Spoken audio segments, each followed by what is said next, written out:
Hey guys, welcome to Classmate Adda. आज इस video में हम लोग क्लास 12th का हिस्ट्री को पढ़ने वाले हैं, जो कि आपका ईंटें, मनके तथा हस्तियाँ, हड़प्पा सभ्यता। यह है विषय 1 मतलब चैप्टर 1, लेकिन वीडियो नंबर 2 है। ठीक है, इससे पहले हम लोगों ने वीडियो नंबर 1 को बनाया है। मैंने बताया था आप लोगों को कि आप लोगों का हिस्ट्री, जियोग्राफी और पॉलिटिकल साइंस के साथ साथ आपका इकोनॉमिक्स सिर्फ क्लास 12th ही नहीं, क्लास 12th, 11th, 10th और 9th चारों का मैं हर एक चैप्टर को लाइन बाय लाइन आप लोगों को समझाऊंगा। तो चलिए हम लोग इसको शुरू करते हैं। तो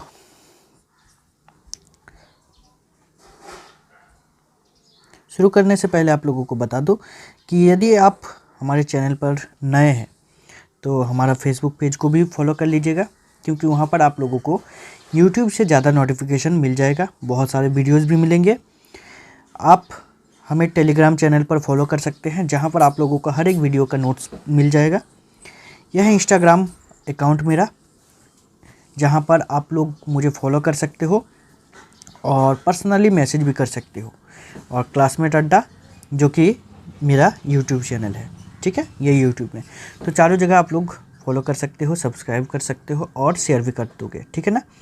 मैं आप लोगों के लिए फेस वीडियो भी बनाने वाला हूँ, लेकिन आप लोग यदि मेरा सपोर्ट करते हो तो मैं आप लोगों को बहुत अच्छा कंटेंट दे सकता हूं। आप लोग मेरा प्लेलिस्ट में जा कर के या तो फिर दूसरे वीडियोस को देख करके आप लोग को अंदाज़ा लग जाएगा कि यदि मेरे पास उस प्रकार का सुविधा रहा तो मैं आप लोगों को किस प्रकार से कंटेंट दे सकता हूं।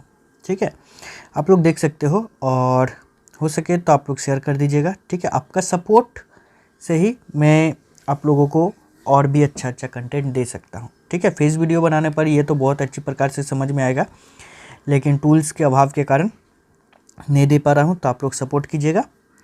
चलिए, तो ये दूसरा जो पार्ट है, ठीक है, वीडियो का, चलिए स्टार्ट करते हैं। तो कह रहा है कि आरंभ, मतलब ये आप लोगों का टॉपिक नंबर 1 है। ठीक है, कह रहा है कि इस क्षेत्र में विकसित हड़प्पा से पहले भी कई संस्कृतियाँ अस्तित्व में थी। कह रहा है कि हड़प्पा सभ्यता जब प्रारंभ नहीं हुआ था तो उससे भी पहले बहुत सारे संस्कृति ऐसे भी थी जो हड़प्पा में थी। ठीक है, यह हड़प्पा से पहले थी। ये संस्कृतियाँ अपनी विशिष्ट मृदभांड शैली से संबंधित थी तथा इनके संदर्भ में हमें कृषि, पशुपालन तथा कुछ शिल्पकारी के साक्ष्य भी मिलते हैं। कह रहा है कि इसमें हम लोगों का इस संस्कृति में विशिष्ट प्रकार के मृदभांड शैली का से संबंध तथा इसके संदर्भ में हमें कृषि, पशुपालन तथा शिल्पकारी के साक्ष्य भी मिले हैं। कह रहा है कि बस्तियां आमतौर पर छोटी होती थी और इनमें बड़े आकार की संरचनाएं लगभग ना के बराबर थी। हड़प्पा सभ्यता का कह रहा है कि इसमें जो बस्तियां होती थी आमतौर पर छोटे होते थे और बड़े आकार के लगभग ना के बराबर थी। कुछ स्थलों पर बड़े पैमाने पर इलाकों में जलाए जाने के संकेत से तथा कुछ अन्य स्थलों के त्याग दिए जाने के ऐसे प्रतीत होता है कि आरंभिक हड़प्पा तथा हड़प्पा सभ्यता के बीच क्रम भंग था। कह रहा है कि जगह को त्याग देने का या तो फिर आग से जलाए जाने के कुछ ऐसे साक्ष्य मिले हैं, जिससे कि पुरातत्वविद और इतिहासकार में दोनों में अंतर है। ठीक है ना, यदि आप लोगों को दोनों में अंतर चाहिए तो आप लोग कमेंट कीजिएगा, मैं आप लोगों के लिए अलग से वीडियो बना दूंगा कि इतिहासकार और पुरातत्वविद दोनों में क्या अंतर है। हाँ, तो चलिए हम लोग टॉपिक पर ही बात करते हैं। कह रहा है कि इसमें कि काल का भंग हो जाने का मतलब, पहला जो मान लेते हैं कि हड़प्पा सभ्यता का पहले का समय है और हड़प्पा सभ्यता के समय का, इन दोनों के बीच बहुत लंबा गैप देखने को मिलता है। ठीक है, कि पहला जब ख़त्म हो गया तो दूसरा को जन्म लेने में या दूसरे को बनने में या बसने में लंबा समय लग गया। ठीक है, यही आप लोगों को बताया जा रहा है। चलिए हम लोग स्टार्ट करेंगे अभी दूसरा वाला, लेकिन दूसरा वाला स्टार्ट करने से पहले आप लोगों को बता दें कि यहाँ पर कुछ आप लोगों को और भी इन्फॉर्मेशन दिया है, उसको देख लेते हैं। ठीक है, कह रहे कि आरंभिक तथा विकसित हड़प्पा संस्कृति, उसमें क्या क्या दिया गया है, बताया जा रहा है कि सिंध और चोलिस्तान, थार रेगिस्तान से लगा हुआ पाकिस्तान का रेगिस्तानी क्षेत्र, ये सिंध और चोलिस्तान का बात हो रहा है। ठीक है ना, में बस्तियाँ की संख्या से संबंध में ये आंकड़े देखिए कुछ बस्तियां मिला है, कहाँ पर कितना बस्ती मिला है उसके बारे में आपको बताया जा रहा है। जैसे यदि सिंध का बात करें तो इसमें कुल बस्तियों की संख्या 106 है और चोलिस्तान में 239। यदि आरंभिक हड़प्पा स्थल को देखा जाए तो सिंध में 52 मिला है और चोलिस्तान में 37 मिला है। उसी प्रकार यदि विकसित हड़प्पा स्थल को देखा जाए तो यहाँ पर जो आपका सिंध प्रांत है वहाँ पर 65 मिला है। ठीक है, सिंध प्रांत में 65 और चोलिस्तान में 136। नए स्थल का यदि देखा जाए तो सिंध में 43 और चोलिस्तान में 43 और इधर चोलिस्तान में 32 मिला है। और त्याग दिए गए यदि क्षेत्र का देखा जाए तो ये जो आपका सिंध प्रांत में दिया गया है ये 29 है, जबकि चोलिस्तान में 33 है।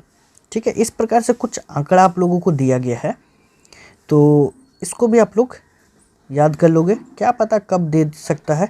ठीक है, चलिए अब हम लोग आते हैं सेकेंड टॉपिक पर। सेकेंड टॉपिक जो है निर्वाह के तरीके। निर्वाह के तरीके में क्या क्या बताया जा रहा है उसको हम लोग देखेंगे अभी। ठीक है ना, जैसे कि यहाँ पर आप लोगों को बताया जा रहा है कि आपने मानचित्र 1 तथा 2 में देखा होगा। ठीक है, देखते हैं कि इसमें मानचित्र है या तो फिर दूसरा वाला में देखना पड़ेगा। देखिए यहाँ पर अभी हम लोग देखेंगे ये मानचित्र 2 है।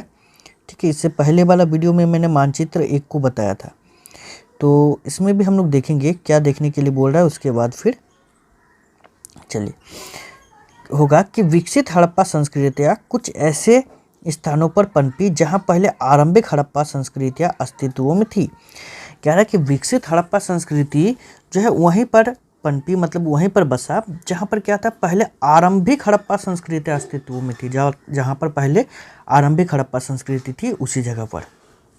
कह रहा इन संस्कृतियों में कई तत्व जिनमें निर्वाह के तरीके शामिल है समान थे, और इन संस्कृति में ये देखने को मिला कि निर्वाह के तरीके मतलब जीवन बिताने का जो तरीका था वो दोनों में समान था। साथ ही कह रहा हड़प्पा सभ्यता के निवासी कई प्रकार के पेड़ पौधे से प्राप्त उत्पाद और जानवरों जिनमें मछलियाँ भी शामिल है से प्राप्त भोजन करते थे। अब उन लोगों का जीवन निर्वाह के तरीके, यदि निवास करने का तरीका देखा जाए, वो भोजन उत्पादन करने का तरीका देखा जाए तो निवासी के कई प्रकार के पेड़ पौधे से प्राप्त उत्पाद और जानवरों जिसमें मछली भी शामिल है से वे लोग अपना भोजन प्राप्त करते थे। ठीक है, साथ ही साथ यहाँ पर आप लोगों को बताया जा रहा है कि जले अनाज के दाने तथा बीजों की खोज से पुरातत्वविद आहार संबंधी आदतों के जानकारी प्राप्त करने में सफल हो पाए। अब जैसे कि जले हुए जो भी बीज मिला है या फिर जो भी अनाज वगैरह मिला है, उन सभी के आधार पर पुरातत्वविदों ने क्या किया कि अनुमान लगाया कि किन किन चीज़ों का वे लोग उपयोग करते थे खाने के लिए। ठीक है, कह रहा है कि इनका अध्ययन पूरा वनस्पतिज्ञ करते हैं। अब है कि वे लोग वनस्पति से किन किन चीज़ों का उपयोग करते थे खाने के लिए, पीने के लिए, तो उन सभी का जो अध्ययन करते हैं उनको कहा जाता है पूरा वनस्पतिज्ञ। जो पुराने समय में उपयोग करते थे उनको कहा जाता है पूरा वनस्पतिज्ञ। यहाँ पूरा का अर्थ होता है पुराना। ठीक है, और वनस्पतिज्ञ मतलब जो वनस्पति से संबंधित अध्ययन करते हैं, जो प्राचीन वनस्पति के अध्ययन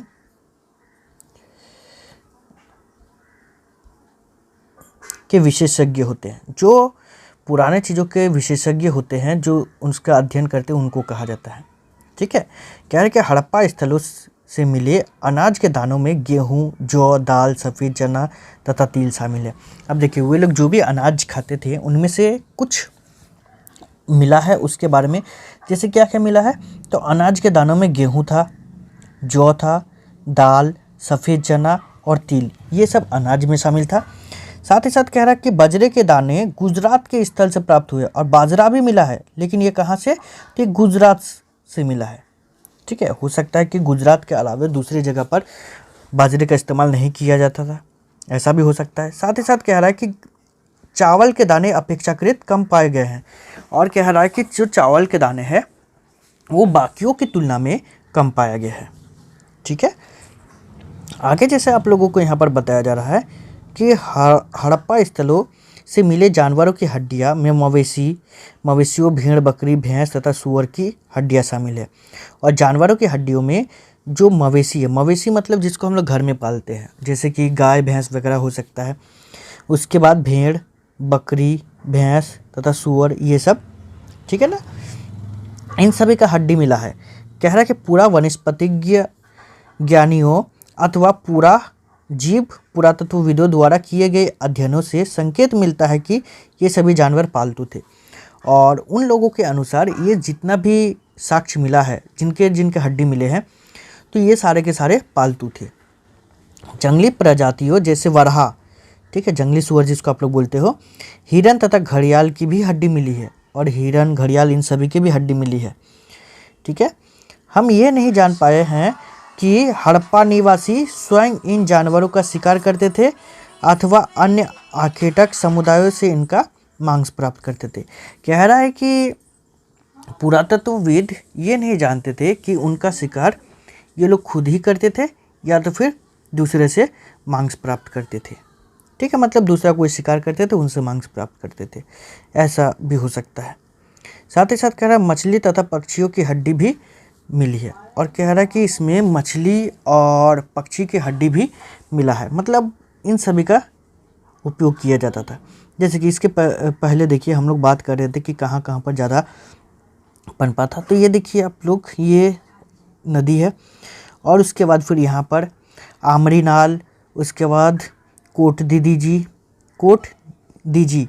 उसके बाद दंस सादात, उसके बाद है सिसवल। इन सभी क्षेत्रों में जो हड़प्पा सभ्यता है बाद में ज़्यादा मात्रा में विकसित हुआ, ठीक है ना। वीडियो बड़ा बन रहा है, टेंशन नहीं लेना है, आप लोगों को बारीकी से एक एक बात समझ में आ जा रहा है, ये ज़्यादा ज़रूरी है, ठीक है ना। चलिए आगे कह रहा है कृषि प्रौद्योगिकी, ठीक है, ये 2.1 है, मतलब टॉपिक नंबर 2 का ही थोड़ा सा एक्स्ट्रा। हालांकि अनाज के दानों से कृषि के संकेत मिलते हैं, पर वास्तविक कृषि विधियों के विषय में स्पष्ट जानकारी मिलना कठिन है। कह रहा है कि कृषि के साक्ष्य तो मिल रहे हैं इन दानों से, अनाजों से, लेकिन उनका विधि कैसा था, मतलब उगाने का तरीका वगैरह क्या था, उनके बारे में अभी तक सटीक जानकारी नहीं मिल पाया है। कह रहा है कि क्या जुते हुए खेतों में बीजों का छिड़काव किया जाता था, यह आप लोगों को बताया जा रहा है, या मोहरा पर किए गए रेखांकन तथा मृण मूर्तियाँ ये अंकित करती है कि वृषभ के विषय में जानकारी थी। और इस आधार पर पुरातत्वविद ये मानते थे कि खेत जोतने के लिए बैलों का प्रयोग किया जाता था। वृषभ जो है बैल का ही एक प्रकार है, ठीक है ना, जिसका उपयोग आप लोगों को पता है हल चलाने के लिए पहले किया जाता था। कह रहा है कि साथ ही चोलिस्तान के कई स्थलों और वनवाली जो हरियाणा में स्थित है, ठीक है, इससे मिट्टी के बने हल के प्रतिरूप मिले हैं। तो आप लोगों का ऐसा भी क्वेश्चन आ सकता है कि मिट्टी के बने हल का प्रतिरूप कहाँ से मिला है, तो वो होगा बनवाली से, और वो कहाँ पर है, तो हरियाणा में। कह रहा है कि इसके अतिरिक्त पुरातत्वविदों को कालीबंगन, जो कि राजस्थान में है, नाम के स्थान पर जूते हुए खेत के साक्ष्य मिले। तो ऐसा भी क्वेश्चन आ सकता है कि जूते हुए खेत के साक्ष्य कहाँ से मिले हैं, तो वो आप लोगों का कालीबंगन से मिला है, ठीक है। कह रहा है कि जो आरंभिक हड़प्पा स्तरों से संबंधित है, और ये दोनों जगह आरंभिक हड़प्पा स्तर से संबंधित है, ठीक है। आगे कह रहा है कि इस खेत में हल रेखाओं के दो समूह एक दूसरे को समकोण पर काटते हुए विद्यमान थे, जो दर्शाते हैं कि एक साथ दो अलग अलग फसलें उगाई जाती थी। देखिए जो भी खेत था इस प्रकार जुताई होता है, आप लोगों को पता है, लेकिन उस समय इस प्रकार से भी होता था, ठीक है, मतलब इस प्रकार का भी जुताई होता था। और इधर से इसका अनुमान ये लगाया गया कि एक साथ जो है दो फसलों का उत्पादन किया जाता था, ठीक है ना। चलिए आगे, जैसे कि यहाँ पर आप लोगों को बताया जा रहा है कि पुरातत्वविदों ने फसलों की कटाई के लिए प्रयुक्त औजारों को पहचानने का भी प्रयास किया है, ठीक है। और जो औजार का इस्तेमाल किया जाता था कटाई के लिए, उसका भी उपयोग किया गया, मतलब उसका भी अनुमान लगाने का कोशिश किया गया है कि किसका उपयोग किया जाता था। साथ ही कह रहा है कि क्या हड़प्पा सभ्यता के लोग लकड़ी के हत्थे में बिठाए गए पत्थर के फलकों का प्रयोग करते थे, या फिर वे धातु के औजारों का प्रयोग करते थे, ठीक है। ये आप लोगों को मतलब वो अनुमान लगाने का कोशिश कर रहे हैं कि क्या सिर्फ लकड़ी के हत्थे पर बिठाए गए पत्थर का इस्तेमाल किया जाता था, या सिर्फ पत्थर का ये प्रयोग किया जाता था या फिर धातु के औजार का प्रयोग किया जाता था, ये अनुमान लगा रहे हैं। ठीक है। उसके बाद है कि अधिकांश हड़प्पा स्थल अर्ध शुष्क क्षेत्र में स्थित है, जहाँ संभवतः कृषि के लिए सिंचाई की आवश्यकता पड़ती थी। और ज़्यादातर हड़प्पा सभ्यता जो है अर्ध शुष्क मतलब बहुत ज़्यादा सूखा भी नहीं और बहुत ज़्यादा पानी वाला भी नहीं, दोनों के बीच वाला। तो इसीलिए वहाँ पर कृषि सिंचाई की आवश्यकता पड़ती थी। कह रहा है कि अफगानिस्तान में सोतुरघई नामक हड़प्पा स्थल से 2 नहरों के कुछ अवशेष मिले हैं, परंतु पंजाब और सिंध में नहीं। देखिए सूखा क्षेत्र यहाँ पर जो है, तो यहाँ पर कह रहा है कि अफगानिस्तान में मिला है, लेकिन बाकी पंजाब और सिंध प्रांत में बिल्कुल नहीं मिला है। कह रहा है कि ऐसा संभव है कि प्राचीन नहरें बहुत पहले ही गाद में भर गई थी, और जो प्राचीन नहर था हो सकता है कि बहुत पहले गाद में भर गया था। इस गाद का मतलब होता है कि जब रेत या तो फिर मिट्टी वगैरह जल के साथ घुल जाती है और वो एकदम बहुत गाढ़ा टाइप का बन जाता है, उसको गाद बोला जाता है। ठीक है। कह रहा है कि हो सकता है कि कुआं से प्राप्त पानी का प्रयोग सिंचाई के लिए किया जाता हो। इसके अतिरिक्त धौलावीरा जो कि गुजरात में है से मिले जलाशय का प्रयोग संभवतः कृषि के लिए जल संचय हेतु किया जाता था। ये आप लोगों को बताया जा रहा है यहाँ पर। ठीक है। जैसे कि नेक्स्ट आप लोगों को बताया जा रहा है कि पुरावस्तुओं की पहचान कैसे की जाती थी। ठीक है। जैसे कि पुरावस्तु मतलब पुराना वस्तु जो है वो मिलता था, तो उसका पहचान कैसे किया जाता था कि इसका उपयोग किस काम के लिए होता था, किस काम के लिए नहीं होता था, वगैरह वगैरह, ऐसा बहुत सारा चीज़ है। ठीक है ना। तो चलिए देखते हैं हम लोग। जैसे कि आप लोग देख सकते हो कि ये सब जो है पुराना वस्तु है जिसका उपयोग किया जाता था हड़प्पा वासियों के द्वारा। ये जैसे कि धौलावीरा में जो एक जलाशय मिला है। ठीक है। तो इसी का बारे में आप लोगों को कुछ दिया गया है, तो चलिए हम लोग एक एक करके पढ़ते हैं कि ये है क्या चीज़। ठीक है। तो भोजन तैयार करने की प्रक्रिया में अनाज पीसने के यंत्र तथा उन्हें आपस में मिलाने, मिश्रण करने तथा पकाने के लिए बर्तनों की आवश्यकता थी। ठीक है। बर्तन मतलब भोजन को जो पीसने के लिए, उसको तैयार करने के लिए, जैसे आज आप लोग सब्जी वगैरह बनाते हुए देखे हो मम्मी को, या तो फिर खुद भी बनाते हैं, तो उसको पीसने का तो ज़रूरत पड़ता ही है, और उसको मिलाने के लिए तो उनको भी उसी प्रकार बर्तन की आवश्यकता थी। इन सभी को पत्थर, धातु तथा मिट्टी से बनाया जाता था। ये लोग जो भी बर्तन वगैरह बनाते थे या तो फिर उसको पीसने के लिए या मिलाने के लिए, तो पत्थर का या धातु का या फिर मिट्टी का इस्तेमाल किया जाता था इन सभी को बनाने के लिए। कह रहा है कि यहाँ एक महत्वपूर्ण हड़प्पा स्थल मोहनजोदड़ो से हुए उत्खननों पर सबसे आरंभिक रिपोर्ट में से एक के कुछ उदाहरण दिए जा रहे हैं। तो कह रहा है कि इन्हीं में से जो उत्खनन हुआ था एक महत्वपूर्ण शहर जो कि मोहनजोदड़ो है, तो वहीं पर सबसे पहले एक रिपोर्ट बनाया गया था, और उसमें जो जो बात बताया गया था उन्हीं को यहाँ पर दिया गया है। तो देख लेते हैं कि क्या क्या दिया गया है। कह रहा है कि अवतल चक्किया, अवतल मतलब होता है कि जैसे कि ये एक चक्की टाइप का है। ठीक है। तो इसका ये जो ऊपर वाला भाग है ये उठा हुआ नहीं है, इसीलिए इसका अवतल बोला जाता है। आप लोग क्लास 10th में पढ़े हो। तो इस प्रकार की चक्कियाँ मिली है, और ऐसा प्रतीत होता है कि इसे अनाज पीसने के लिए प्रयुक्त ये एकमात्र साधन थी। और कह रहा है कि अनाज पीसने के लिए इसको एकमात्र साधन था, मतलब इसी का उपयोग किया जाता था, और यही एक साधन था। कह रहा है कि साधारणतः ये चक्कियाँ स्थूलगत कठोर कंकरीले खनिज अथवा बलुई पत्थर से निर्मित थी, और आमतौर पर इसे अत्यधिक प्रयोग के संकेत मिलते हैं। कह रहा है कि ये जो है सबसे पहले तो कठोर कंकरीले, ठीक है, मतलब थोड़ा सा ऊबड़ खाबड़ टाइप का, ताकि उससे पीसा जा सके, उस प्रकार अग्रिंज अथवा बलुई पत्थर से निर्मित थी। और ये बलुई पत्थर से निर्मित है। आप लोगों को पता है बलुई पत्थर बहुत मजबूत होता है और इसका बहुत ज़्यादा उपयोग किया जाता था, उसका भी संकेत मिलता है इससे। ठीक है। साथ ही साथ यहाँ पर बता रहा है चूँकि इस चक्कियों के तल सामान्यतः उत्तल है, नीचे वाला भाग, तो इसीलिए निश्चित रूप से इन्हें जमीन में अथवा मिट्टी में जमा कर रखा जाता होगा, इससे उन्हें हिलने से रोका जा सके। ठीक है। नीचे वाला भाग इस प्रकार है ये नीचे वाला भाग है, इसको मिट्टी में इस प्रकार से जमाया जाता था ताकि ये ना हिले। ठीक है, दो मुख्य प्रकार की चक्कियाँ मिली है। एक वे हैं जिन पर एक छोटा पत्थर आगे पीछे चलाया जाता था। ठीक है, जैसे कि आज आप लोगों को पता है मम्मी लोग सब्जी बनाने के लिए तो ज़्यादातर मिक्सी का ही उपयोग करती है, लेकिन फिर भी बहुत घरों में ऐसा रहेगा कि ये एक पत्थर टाइप का होता है और इसमें एक छोटा टाइप का पत्थर जैसा होता है जिसको इस प्रकार घिसा जाता है ताकि उसके नीचे जो मसाला वगैरह रहे वो भी आराम से महीन होता जाए। ठीक है, कह रहा है कि आगे कि तथा दूसरी वे है जिन पर प्रयोग केवल संभवतः सालन तथा तरी बनाने के लिए, जड़ी बूटी मसाले कूटने के लिए किया जाता था। कह रहा है कि इन दूसरे प्रकार के पत्थरों को हमारे श्रमिकों द्वारा सालन पत्थर का नाम दिया गया। तो ये दूसरा पत्थर जो है इसका नाम सालन पत्थर दिया गया श्रमिकों के द्वारा। ठीक है, जो को मिला है उनके द्वारा। तथा हमारे बावर्ची ने एक यही पत्थर रसोई में प्रयोग के लिए संग्रहालय में उधार मांगा है। चलिए, ठीक है, तो ये रिपोर्ट है और ये रिपोर्ट किसके द्वारा बनाया गया था? तो अर्नेस्ट मेके के द्वारा बनाया गया था और उन्होंने अपने किताब में लिखा था, जिनका किताब का नाम है फर्दर एक्सक्वेशंस एट मोहनजोदड़ो, जो कि 1937 में लिखा गया था।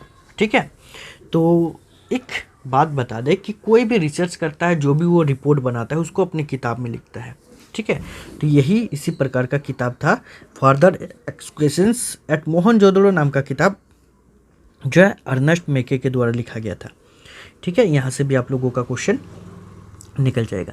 तो इस प्रकार से ये था आप लोगों का दूसरा टॉपिक। ठीक है, इसके बाद हम लोग तीसरा टॉपिक को देखेंगे। हर एक वीडियो में आप लोगों को एक एक टॉपिक ही मिलेगी, लेकिन डिटेल में समझाया हुआ रहेगा ताकि आप लोगों को किताब को पढ़ने की आवश्यकता ना पड़े। आप लोग वीडियो से ही पूरा का पूरा अच्छी प्रकार से समझ सकेंगे। ठीक है, तो इस वीडियो में इतना ही, मिलते हैं नेक्स्ट वीडियो में, तब तक के लिए बाय, थैंक यू।